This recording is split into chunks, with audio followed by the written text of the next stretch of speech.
Hello everyone, welcome back to the channel Scholar X. आज हम आपसे जिस टॉपिक पे बात करने जा रहे हैं बड़ा इंपॉर्टेंट टॉपिक है एग्जाम के पॉइंट ऑफ व्यू से भी और इंडिया की हिस्ट्री में भी एक इंपॉर्टेंट प्लेस रखता है। Battle of Buxar. एक तरफ अंग्रेज थे यानी ब्रिटिश ईस्ट इंडिया कंपनी, दूसरी तरफ तीन पार्टियों का अलायंस था।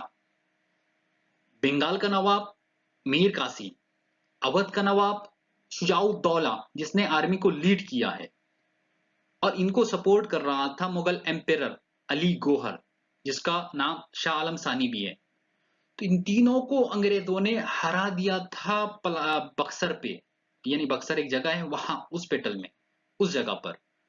और उसके बाद से अंग्रेजों के हाथ में पूरा बंगाल आ गया था। सिर्फ बंगाल ही नहीं बल्कि उनका जो इम्पैक्ट था, उनका जो इन्फ्लुएंस था वो अवध पे हुआ, और जो आजू बाजू के अवध के रीजन थे उन पर भी पड़ा। और इन्होंने फिर एक तरीके से अल्टीमेटम दिया था, या एक तरीके से इन्होंने चैलेंज किया था जो आजू बाजू के जितने रूलर्स थे, जितने राजा रजवाड़े थे, जो नवाब थे, उन लोगों को भी कि अब हम भी मैदान में हैं, हमारे पास भी एक पूरा पूरा एक रीजन है, बंगाल जैसा है ना फर्टाइल लैंड हमारे पास है। और हम देखते हैं कि फिर अंग्रेज उसके बाद से रुके नहीं है, वो आगे ही बढ़ते चले गए। तो बंगाल पहले हाथ में आया इनके, और बाद में फिर उन्होंने बंगाल से लेकर है ना अफगानिस्तान तक पूरा इंडिया को उन्होंने जीता है। अभी हमने पिछले लेक्चर में छोड़ा कहां से था, वहीं थे है ना, इसको समझते हैं। पलासी, जिसमें सिराजुद्दौला हार गया था क्योंकि गद्दारी कर लिया था मीर जाफर ने, क्योंकि मीर जाफर को चाहिए था तख्त, और अंग्रेजों ने ये तख्त उसको दिलाया। लेकिन ये तख्त इसको आसानी से नहीं मिला, बहुत बड़ी पेमेंट देना पड़ी थी। 1 करोड़ रुपए तो कंपनी को देनी पड़ी। कंपनी के ऑफिशियल्स, गवर्नर, गवर्नर के नीचे जो भी थे उनको पेमेंट चुकाना पड़ी। इसके पास तो थी नहीं, तो इसने है ना कहा कि जो मेरे पास है वो रख लो, मैं बंगाल का नवाब बन जाऊंगा तो फिर मैं ये किश्तों में आपको चुका दूंगा। इसने भरोसा कर लिया अंग्रेजों पर, चुका रहा था। अंग्रेज सेटिस्फाइड नहीं थे इससे। अंग्रेज चाह रहे थे कि किसी और को लाया जाए मैदान में, और तो वो नए नवाब को देख रहे थे। तो इनको मौका मिला। ये मौका कैसा मिला पता है? मौका क्रिएट हुआ है क्योंकि कलाइयों ने ये गेम खेला था कि सिराजुद्दौला को हटाकर है ना पैसों के लिए मीर जाफर को बिठाया था। अब कलाइयों यहाँ से चला गया था, बीमार हो गया था, तो इंग्लैंड चला गया था। कलाइयों की जगह बहना दूसरे गवर्नर टेम्पररी बना था। अब बहुत सारे बने हैं, वो बताऊंगा मैं आपको। एक क्वेश्चन ही पूछा गया है, वो भी रख दूंगा आपके सामने। तो उनके लिए एक फिडल थी है कि किसी और को लाया जाए ताकि और मनी हमारे पास आए। तो उन्होंने मीर कासिम को पकड़ा, ठीक है जी। लेकिन उनको बहाना चाहिए था मीर कासिम को तख्त पे बिठाने के लिए, उनको बहाना मिला। दो तीन रीजन ऐसे ऐसे हुए हैं जो जिनके बेसिस पर अंग्रेजों ने कहा कि अब है ना आपको हम बर्दाश्त नहीं कर सकते, अब हमको आप डिपोज करने वाले हैं तख्त से। और मीर कासिम को उन्होंने बैठा, पहले उन्होंने ट्रेटी कर लिया था कासिम के साथ। तो देखिए एक इवेंट हुआ था बैटल ऑफ बदेरा। ये क्या थी उसे समझाता हूं बाद में, पहले उससे पहले एक इवेंट को समझते हैं। अली गौहर का इन्वेजन। अली गौहर जैसे मैंने आपको कहा है कि मुगल एम्पेरर था, इसने अटैक किया था बिहार पे। क्यों? क्योंकि ये लीगली एम्पेरर था, लेकिन जो दिल्ली में बैठा हुआ वजीर था इमादुद्दौला, वो इसे है ना वहां पे आने नहीं दे रहा था। तो इसके पास है ना कोई ऐसा इलाका नहीं था, कोई ऐसा रीजन नहीं था जहां पे बैठ के रूल कर सके। तो इसके पास मौका, अपॉर्चुनिटी मिली, इसने बिहार पे हमला कर दिया। इसके जवाब में है ना मीर जाफर ने अपने बेटे को भेजा। अब साथ में अंग्रेजों ने अपनी फौज को भी भेज दिया। हुआ ये कि अंग्रेजों की फौज पहुंचने से पहले पहले ही है ना ये मामला निपट गया था। लेकिन फिर अंग्रेजों ने है ना मीर जाफर को कहा कि भाई देखो, हमने हमारी फौज भेजी थी जिसकी वजह से है ना मुगल एम्पेरर पीछे हट गया, अब हमको इसका क्या दीजिए, आप पैसा दीजिए। जाफर ने कहा भाई काहे क्या पैसा, आपने तो मदद ही नहीं की हमारी, और आपकी मदद को मांगा किसने था, आए क्यों आप, किसने बोला आओ। तो फिर उन्होंने परेशान कर दिया उसको कि देना तो पड़ेगा। तो हम देखते हैं थोड़ा सा इनका ये जो था ना, ये रीजन था अली गोवर का, जिसकी वजह से अंग्रेजों के और मीर जाफर के थोड़े से आपस में जो रिलेशन थे वो कड़वे हो गए थे। दूसरा, बैटल ऑफ बदेरा। मीर जाफर को अंग्रेज वैसे ही परेशान कर रहे थे, तो इसके पास है ना कोई रास्ता नहीं था, कोई चॉइस नहीं थी। तो इसने सोचा कि अंग्रेजों को किसी तरीके से निकाला जाए, अब ये सर पे बैठ रहे हैं। तो उसने है ना कांटेक्ट किया, किससे? डचों से। डचों का जो सेटलमेंट था वो श्रीरामपुर में था। हमने जैसा आपको बताया है, पुर्तगीज चले गए थे, फ्रेंच उनकी ताकत नहीं थी, डैनिश वो भी कमजोर थे, लेकिन पावरफुल जो थे थोड़े बहुत वो थे डच, क्योंकि डच के सेटलमेंट जो थे ना साउथ ईस्ट एशिया में थे, वो वहां पे पावरफुल थे, तो उनको वहां से हेल्प मिल सकती थी। तो इसने डचों से कांटेक्ट किया। डचों ने कहा चलो ठीक है, अगर से आप चाहते हैं तो हम अंग्रेजों के मुकाबले के लिए आते हैं। अंग्रेजों को इसकी खबर पड़ गई। अंग्रेजों ने कहा कि अगर से डच और ये दोनों मिलते हैं तो हमारे लिए प्रॉब्लम होंगी, इसलिए उन्होंने पहले ही डचों के साथ मुकाबला कर दिया और डचों को बडेरा के रीजन पर है ना वो जो प्लेस है वहां पे हरा दिया 1759 में। यहां से क्वेश्चन पूछा गया है, बताऊंगा क्या था। ठीक है जी। एक और चीज, अब जब ये हुई ना बैटल, तो इसका ब्लेम है ना किया गया है जाफर के ऊपर कि आपने ये कॉन्स्पिरेसी की थी। कॉन्स्पिरेसी जी आपकी पकाई हुई थी, तो अब हम आपको है ना बर्दाश्त नहीं करते, अब हमको आपको उतार रहे हैं। ठीक है, तो ये तो मौका ही देख रहे थे वो। अब ये मौका हाथ भी आ गया और उन्होंने फिर मीर कासिम के साथ पहले ही जो है ना ट्रेटी कर ली थी और मीर कासिम को तख्त पे बिठा दिया। बट मीर कासिम को बंगाल के तख्त पे बिठाना ये अंग्रेजों की तरफ से बहुत बड़ी मिस्टेक थी। ये उनको बाद में समझ में आ गया कि मीर जाफर ही ठीक था, क्योंकि इसके अंदर कोई एबिलिटी नहीं थी, ये कुछ नहीं कर सकता था, ये हमारे हाथ की कठपुतली था सिर्फ। लेकिन मीर कासिम वैसा नहीं था। मीर कासिम जैसे ही तख्त पे बैठा है तो उसने अंग्रेजों को साइड करना शुरू कर दिया। अब अंग्रेज समझ गए, अगर से ये मीर कासिम कुछ वक्त तक और रहता है और अपने आप को पावरफुल बना लेता है तो हमारी खैर नहीं, हम भी जाएंगे और साथ में कंपनी का पूरा कारोबार भी जाएगा।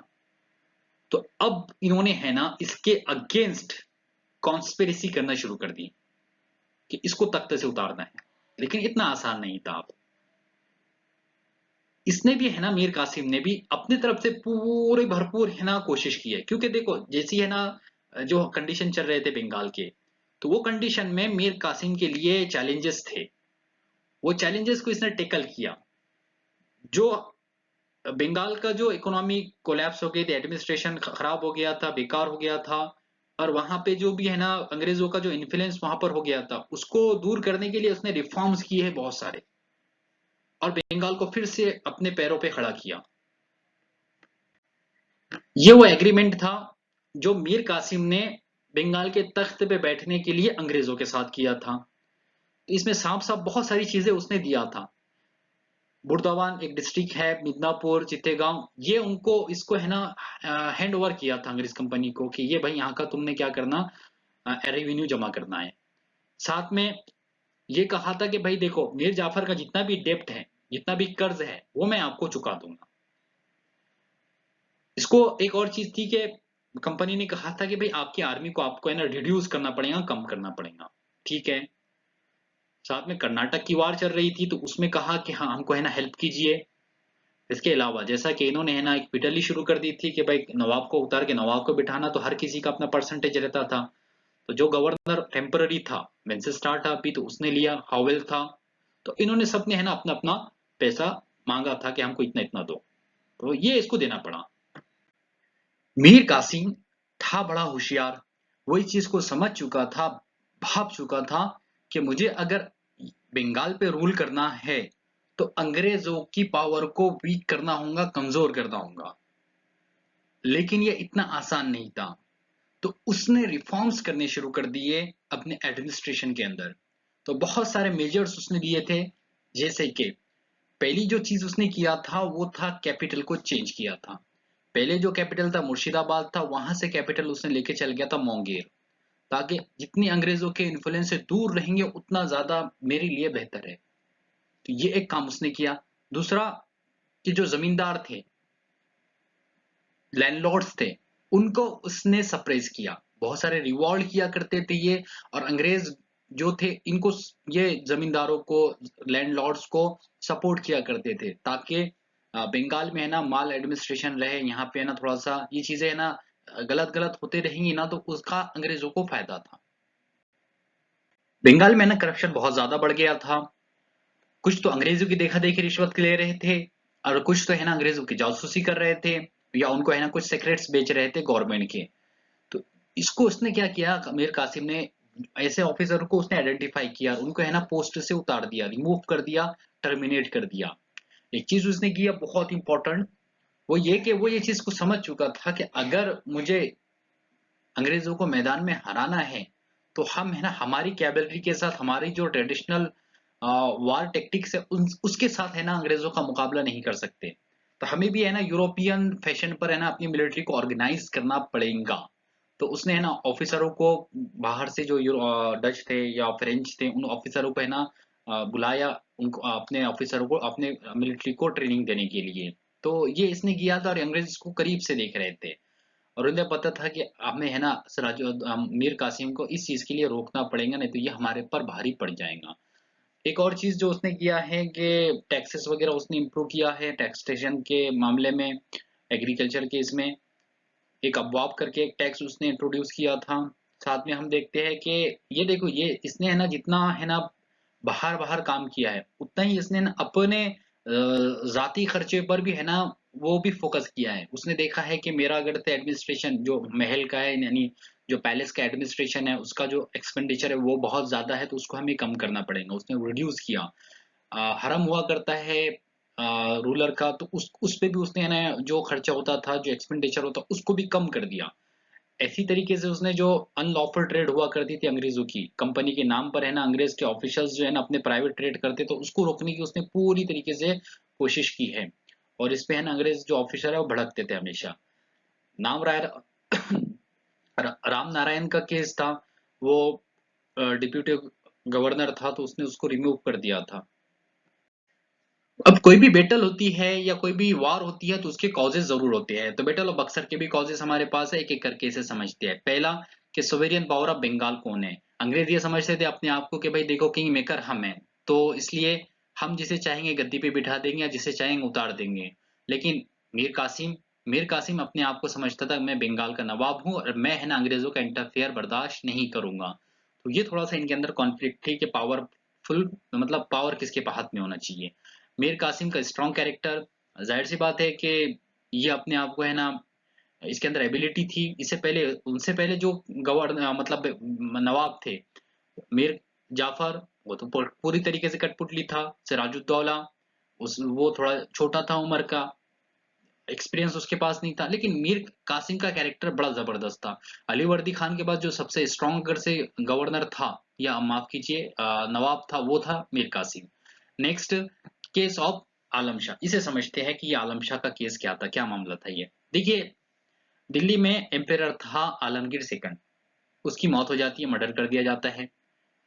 उसका बेटा था शाह आलम, ये था बिहार में, ये अपने आप को एम्पेरर घोषित कर देता है। तो होता ये है, ये बिहार में ही रहता है। दिल्ली में क्योंकि जो इमादुल मुल्क है वो इसको एम्पेरर नहीं मानता, तो दिल्ली नहीं आने देता इसे। अब क्या होता है, ये बिहार में रहता है, तो अंग्रेज इसको मुलाकात करने के लिए चल जाते हैं, मीट करने के लिए चल जाते हैं बंगाल से बिहार में। और वापस जब आते हैं ना, तो वो फिर है ना मीर कासिम को कहते हैं कि भाई आपने क्या करना है, शाह आलम को है ना एम्पेरर मान लीजिए आप भी, और इनको सपोर्ट कीजिए।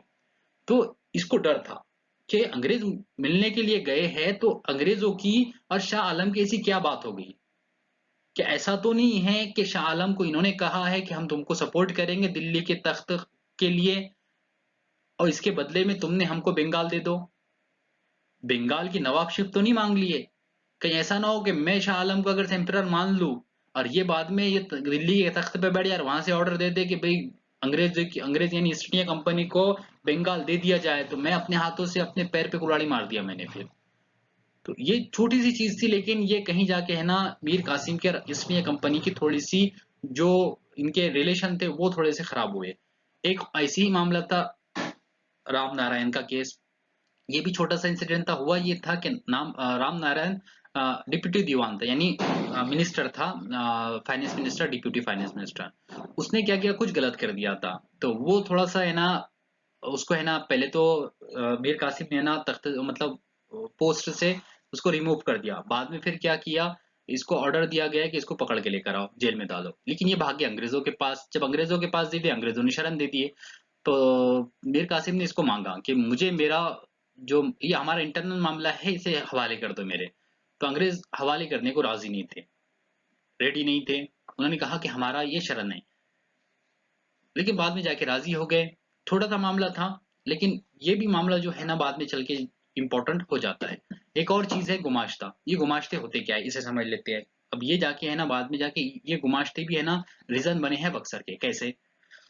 तो सिंपल सी चीज है, जो गुमाश्ते क्या हुआ करते थे, अंग्रेजों के एजेंट, प्राइवेट हुआ करते थे। ये क्या है, कंपनी के बिहाफ में, ये अपनी प्राइवेट जाके है ना गांव में, तालुके में, तहसीलों में जाकर है ना वहां के जो मर्चेंट्स है, या फिर वहां के कारागिर है, या वहां के ना किसान हैं, फार्मर्स है, उनसे जाके है ना राब्ता करते थे। उनसे जाके है ना वो कॉन्ट्रैक्ट किया करते थे कि भाई, किसान को कहते थे कि तुम्हारी जो फसल आएंगी वो हमको बेचना। कारागिरों से कहते थे तुम जो भी मैन्युफैक्चर कर रहे हैं वो हमको बेचना। ठीक है ना, इस तरीके की चीजें पहले जाके है ना कॉन्ट्रैक्ट कर लिए।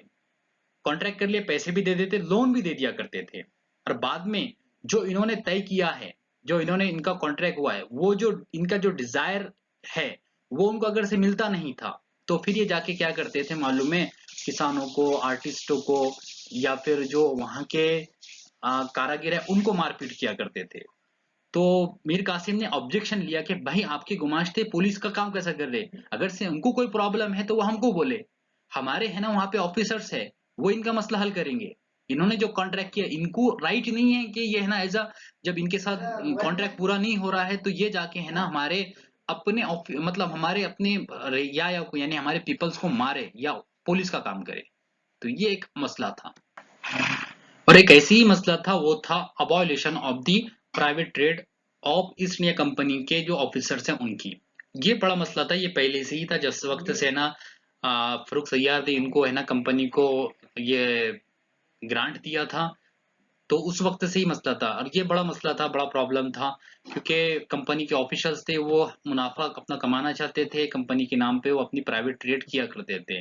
अब बंगाल का जो नवाब था, वो यही कहता था कि भाई, ये जो मिला हुआ है ना परवाना, वो ये दस्तक जो मिली हुई है ना, ये मिली है कंपनी को। तो आप कंपनी के बिहाफ में, ये कंपनी का नाम लेकर है ना अपनी ट्रेड नहीं कर सकते। अगर से ये कर रहे हैं तो इलीगल है, इससे हमारा नुकसान हो रहा है, हमारा लॉस हो रहा है। लेकिन ये मानते नहीं थे, ये कहते थे कि हमारा राइट है, हम करेंगे। तो ये थोड़ा सा मसला था। ठीक है जी, अब आते हैं लीडिंग लीडिंग इवेंट पर, कि अब जो है ना लीडिंग इवेंट और साथ में कोर्स ऑफ वर्क चली कैसे है, उसको समझते हैं। लीडिंग इवेंट को हमें ना एक कहानी की तरह, एक स्टोरी की तरह समझती है, और बहुत सिंपल करके आपको समझा दूंगा। हुआ यह है कि मीर कासिम ने कंपनी को कहा कि आप आपकी प्राइवेट ट्रेड जो है ना उसे अबॉलिश कीजिए, उसे खत्म कीजिए। तो जो गवर्नर था, उसने रिप्लाई ये किया कि ये मेरे अपने हाथ में नहीं है, ये मेरी अपनी पावर नहीं है, मैं इंडिविजुअल इसका फैसला नहीं ले सकता, मुझे अपनी काउंसिल बिठाना पड़ेगी। काउंसिल बैठी।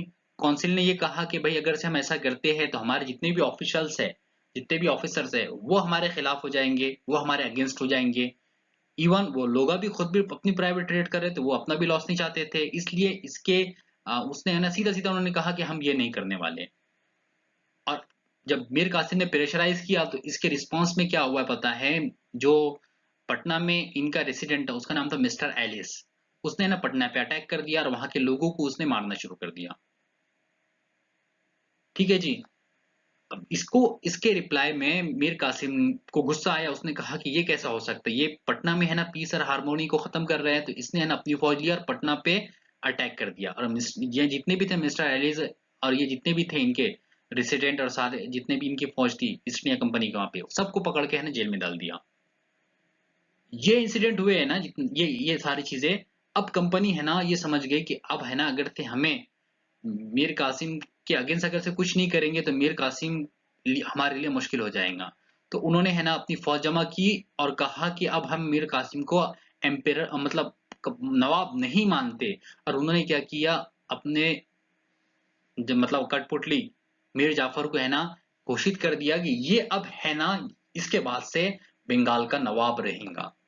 और मीर कासिम को आप नवाब नहीं मानते। अब मीर जाफर तैयार भी हो गया।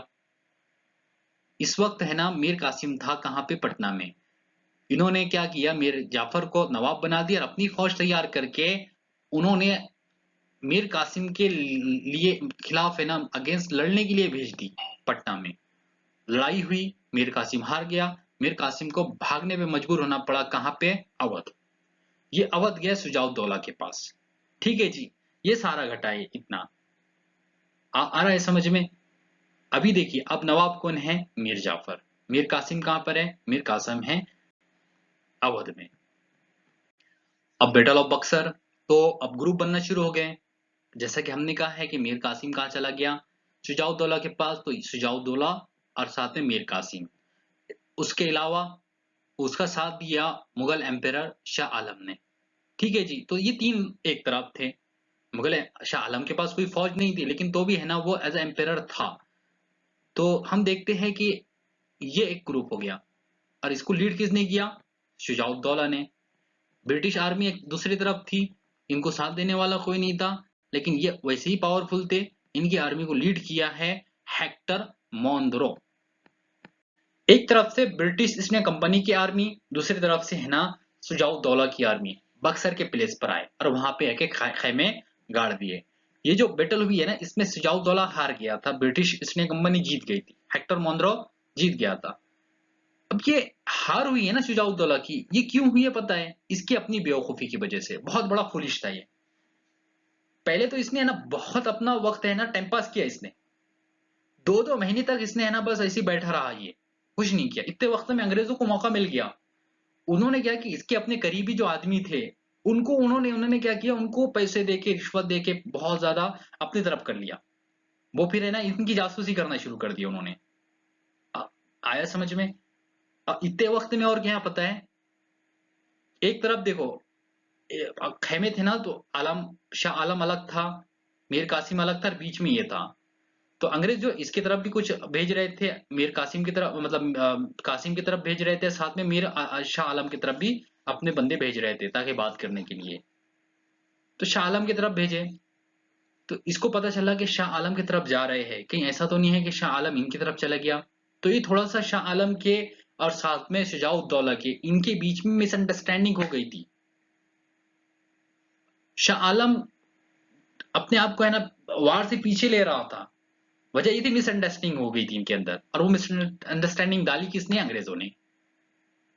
एक और इंपॉर्टेंट चीज जो बहुत इंपॉर्टेंट है, वो ये कि इसने है ना किसी को बोल दिया, जो इसके अपने करीबी आदमी को था, उसको ये कहा कि भाई मैं क्या करने वाला हूं, मैं है ना बंगाल जो है अंग्रेजों से लेकर अपने बेटे को वहां का है ना आसिफुद्दौला को वहां का बंगाल का नवाब बना दूंगा। लड़ रहे किस लिए, मीर कासिम के लिए लड़ रहे हैं कि मीर कासिम को बंगाल मिल जाए, लेकिन इसका अपना इंटरेस्ट ये है कि मैं बंगाल लेकर है ना अपने बेटे को बना दूंगा। अब ये बात कितनी सच है कितनी गलत है लेकिन ये नहीं पता, लेकिन अंग्रेजों ने अफवाह फैला दी। ये बात उड़ते उड़ते चली गई मीर कासिम तक। मीर कासिम ने कहा कि अच्छा ऐसा है, मैं तो समझ रहा था कि शुजाउद्दौला मेरे लिए लड़ रहा है, मेरा साथ दे रहा है, लेकिन ये तो इसका अपना इंटरेस्ट है, तो मेरे को लड़के क्या फायदा मिलेगा फिर। तो इसलिए मीर कासिम है ना लड़ने वार से पहले ही अलग हो गया था, चला गया था वो। मीर कासिम ने ये वार लड़ा ही नहीं। वो मैदान में आया तो सही था, लेकिन इसकी अपनी बेवकूफी की वजह से वो चला गया था। अब रह गया था कौन, आलम शाह आलम और शुजाउद्दौला। जब मीर कासिम चला गया तो मीर शाह आलम भी चला गया। अब ये अकेला रह गया। ये लड़ा है ना अंग्रेजों के साथ, अंग्रेजों ने इसको हरा दिया, क्योंकि इसके बहुत सारे लोग तो बिक गए थे। वो मैदान में आए और आगे उन्होंने फिर वही किया, उन्होंने धोखेबाजी, और इसको हरा दिया फिर अंग्रेजों ने।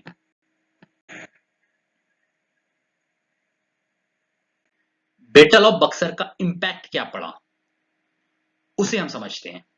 सबसे पहला, treaty of Allahabad, most most most important है। एग्जाम में क्वेश्चन यहां से डायरेक्ट बनते हैं, और मैं आपको है ना यहाँ पे सिर्फ इसके टर्म समझाने वाला हूँ। इसकी जो डिटेल है, जो बहुत बारीकियां है उसके अंदर, एक क्लास है उसके अंदर, या फिर है ना जो आपको लेवल जो चाहिए वो मैं आपको अगले लेक्चर में प्रोवाइड करूंगा। बहुत इंपॉर्टेंट चीजें हैं जो मैं आपको बताऊंगा, एक जो इंसाइट जो मिलता है ना वो वहां पे दूंगा आपको। तो यहाँ पे देखिए इस ट्रेटी को समझते हैं। ट्रेटी में 3 पार्टियां थी, एक तरफ अंग्रेज, दूसरी तरफ शुजाउद्दौला और तीसरी तरफ नवाब ऑफ अवध। ठीक है जी। ये देखिए एक और चीज समझे यहाँ पे, अभी जो लॉर्ड क्लाइयो है, रॉबर्ट क्लाइयो, वो इंडिया में नहीं था पूरे वार के टाइम पर, लेकिन ट्रेटी के टाइम पर आ गया था इंग्लैंड से यहाँ पर। तो ये ट्रेटी किया था रॉबर्ट क्लाइयो ने। तो अंग्रेजों ने क्या किया पता है, अवध के नवाब से डिस्ट्रिक्ट कोरा और इलाहाबाद ले लिया। बदले में क्या दिया, बदले में पूरा अवध वापस दे दिया कि नवाब तुम ही रहो वहां पे, ये 2 डिस्ट्रिक्ट हमको दे दो, इसके बदले में हमको एक और चीज दो, 50 लाख रुपए दे दो। ठीक है, तो 50 लाख रुपए और कोरा और इलाहाबाद डिस्ट्रिक्ट अंग्रेजों ने ले लिया। अच्छा, ये उठा के उन्होंने क्या किया पता है, शाह आलम सानी को दे दिया, मुगल एम्परर को, कि भाई आप यहाँ रहिए। ठीक है, मुगल एम्परर को दे दिया, और साथ में है ना 26 लाख रुपए as a per year pension भी तय कर ली कि हम तुमको ये पैसे दिया करेंगे। अब इसके बदले में मुगल एम्परर ने दिया क्या, दिया ये है कि ये पूरा जो है ना बंगाल, बिहार और उड़ीसा, यहाँ की दीवानी राइट दे दिया, मतलब फाइनेंशियल राइट इनको प्रोवाइड कर दिया। आ गया समझ में। एक और चीज अंग्रेजों ने क्या किया पता है, अवध में कहा कि भाई देखो हमारा यहाँ पे रेसिडेंशियल रहेगा और हमारी अपनी फौज रहेगी यहाँ पे आपकी मदद के लिए। ये एक चीज उन्होंने कर दी थी।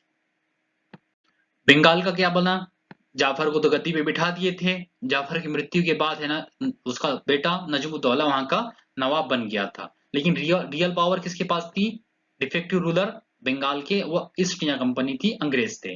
अच्छा, मीर कासिम का क्या बना, मीर कासिम जो चला गया था अवध से, वो कहाँ गया था, किधर गया था, हमारे पास उसकी रिगार्डिंग कोई इंफॉर्मेशन नहीं है। कहीं कहीं पे हमको ये इतना मिलता है कि ये दिल्ली के इर्द गिर्द कहीं पर चला गया था, और ऐसा कहा जाता है कि ये है ना बहुत पुअर्टी में मरा है। ठीक है, चलिए। और एक बाद में हमको एक चीज मिलते हैं कि अंग्रेजों ने फिर, नवाब छोटा था तो नवाब से है ना राइट ले लिया क्या का, कि भाई हमने क्या है ना जो भी ऑफिशियल्स है वो हम नॉमिनेट करेंगे। ठीक है जी। तो इवन देखा जाए ना रियल पावर जो है ना, डिफेक्टिव पावर जिसे कहते हैं, वो अंग्रेज थे। इसके अलावा हम देखते हैं कि अवध जो है ना उसकी पावर कम, वीक हो गई थी। शाह आलम सानी अंग्रेजों के हाथ में आ गया था। ये जो थी बैटल ऑफ बक्सर, इसके लिए एक वे इनको मिल गया था, नॉर्थ में जाने के लिए एक रास्ता मिल गया था। ठीक है ना जी। इससे ये पता चलता है कि अंग्रेज की मिलिट्री जो है ना वो सुपीरियर थी, क्योंकि उन्होंने क्या किया, इंडिया की जो मिलिट्री थी, कैवलरी थी, उस पर भारी पड़ गई थी। और हम देखते हैं कि बाद में बैटल ऑफ प्लासी जो स्टार्ट थी, और बैटल ऑफ बक्सर ने प्लासी के काम को कंप्लीट कर दिया था। ठीक है जी। तो ये हम देखते हैं कि अब बंगाल पे पूरी तरीके से अंग्रेजों का कंट्रोल हो गया है।